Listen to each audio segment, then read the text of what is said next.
Hi, guys. Good to see ya. Hey, question for you guys. Are the kids wearing neck guards?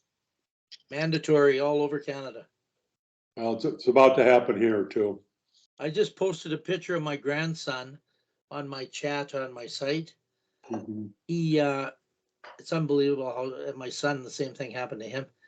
He's in a back checking drill and he goes down to one knee to reach to poke the puck off the guy's stick because he's going to shoot. The guy's skate hit him in the bicep. Ooh. And it was like a meat cleaver. Ooh. Like a meat cleaver that needed 2 whacks to cut the meat. So it was about half cut off.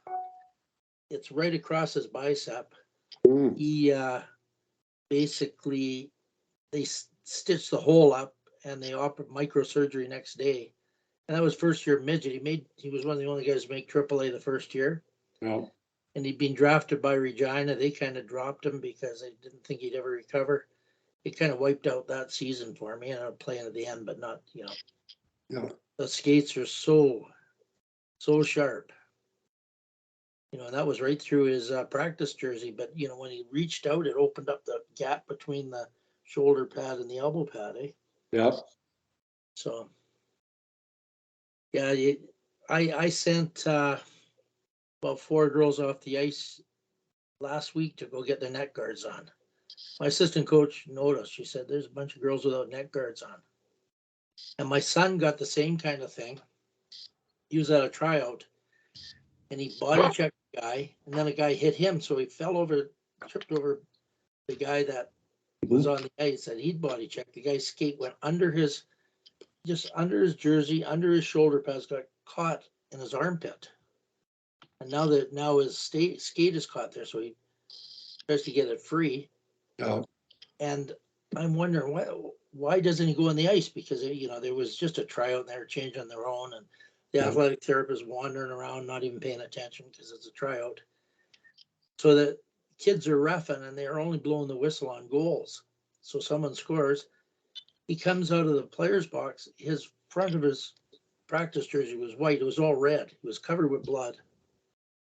They called an ambulance, took him to the children's hospital. And as the doctor was stitching, he just kept saying, "You are so lucky," because it opened it right up, right by that big artery right there. Yeah. It got nicked. He'd have been a goner because, there's nothing. What could you do? So they're sharp. So protecting the best you can is. So I've got a scar across here that was a skate cut when I was in high school. Yeah. Pre helmets, and well, we wore helmets, but pre face guards. Yeah. So anyways. Yeah, I even noticed it in our rec leagues this week. The adults were back to wearing neck guards. I think a lot had forgotten to wear neck guards. And but even with the national team, I can remember back in the day, girls would like stitch them, like take out the inside and then fold them over, so that basically was like just a little tiny thing. It was like the least amount that you could possibly wear. So I hope, I don't know that the one that is just the single one really works very well. I think it's got to be down. Yeah. Ideally, I think, Sammy Joe, I think if they could make a undershirt of Kevlar. Yeah, that's what I wear. Mine's attached to my to my undershirt. Yeah. And then it just zips up. Yeah, but even if the shirt, not even attached to it, just part of the thing is like a turtleneck. So it came up to about here. Yeah. Kevlar, because I know kids hate those things. And like you say, they cut the important part out of them, so it looks like they have a neck guard on. Yeah, that's what goalie upper body has turned into, is it has this extra flap that kind of comes up here. You still have to wear a neck guard close to your neck, but then you have this kind of part that jets out a little bit too. Yeah, if shoulder pads had that, that'd be awesome. Yeah. The shoulder pads come down like this, they're so open. Yeah. Well, goalies, especially on the ice all the time, and people falling on you. Oh, yeah. That. Kicking the puck at the goal. Yeah, a big thing a few years ago too, probably about a decade ago now, was the Achilles. Remember, people were getting stepped on and there was Kevlar socks and all of that. So I feel like we went really heavily into that for a while, but this is just a really good reminder that all of those things are important and necessary. The my team manager ended up, she called CCM, and they've only got 100 neck guards in stock. I mean, that's anywhere. So she ordered 20 of them.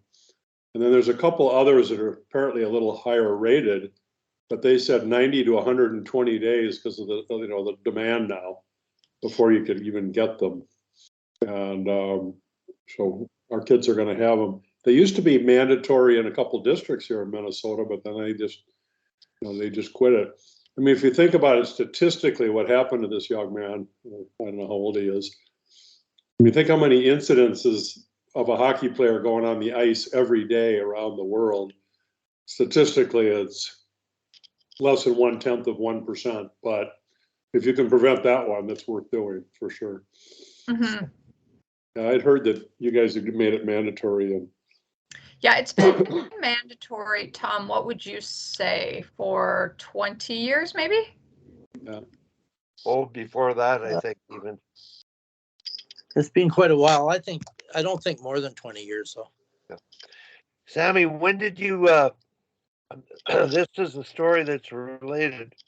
I don't know if you knew, but when you came out with my pro skate, do you know the two goalies that you rotated in for, and they were quite happy to have you?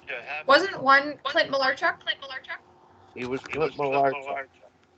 Yeah, I read his book not too long ago, and it's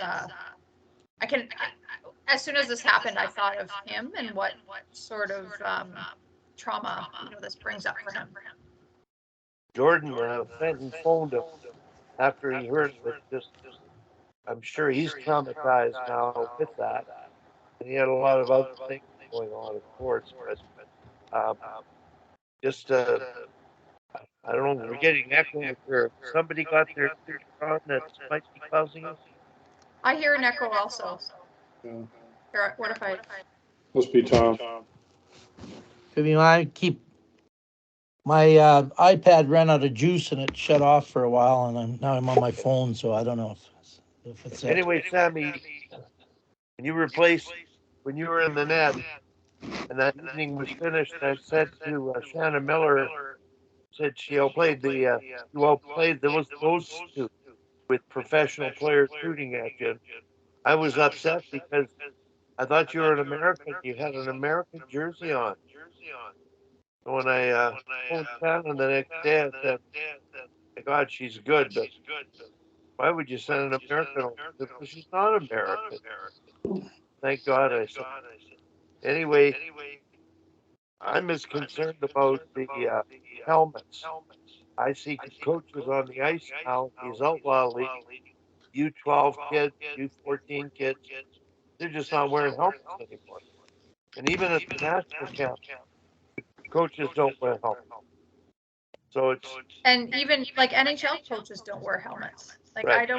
I don't get it. Yeah.